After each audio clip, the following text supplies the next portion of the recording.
Howdy, folks. Now, you've probably heard tales of famous couples like Romeo and Juliet and Bonnie and Clyde, but let me tell you, they've got nothing on Sally and Marvin. Yep, Sally, the sow with a smile wider than the Mississippi, and Marvin, the mule with charm slicker than a buttered biscuit. But every great love story has a beginning, and theirs started with a snort and a nudge at the county fair. It was the biggest event of the year, the county fair. A place where pies were baked, prizes were won, and trouble? Well, trouble had a way of finding Marvin, the mule. It was the biggest event of the year, the county fair, a place where pies were baked, prizes were won, and trouble. Well, trouble had a way of finding Marvin, the mule.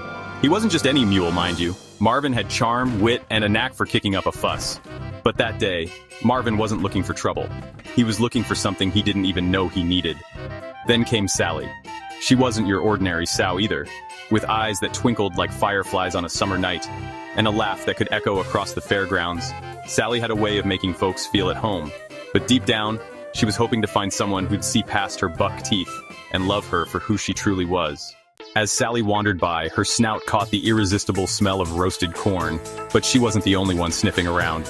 Marvin was already there, eyeing the corn vendor like he might charm a free sample out of them. It all started with a snort and a nudge. Marvin turned, ready to flash his signature smirk, but when he saw Sally, he froze. For the first time, Marvin didn't have a clever line or a slick move. He just stood there, staring at that big old smile. Sally, flustered and trying to back away, said, "Sorry, didn't mean to nudge you." But Marvin just grinned and said, "Ma'am, you can nudge me any day." And just like that, a spark was lit. From that moment on, they were inseparable, the buck-toothed sow and the lop-eared mule. Together, they proved that love has a way of finding you, even in the most unexpected places.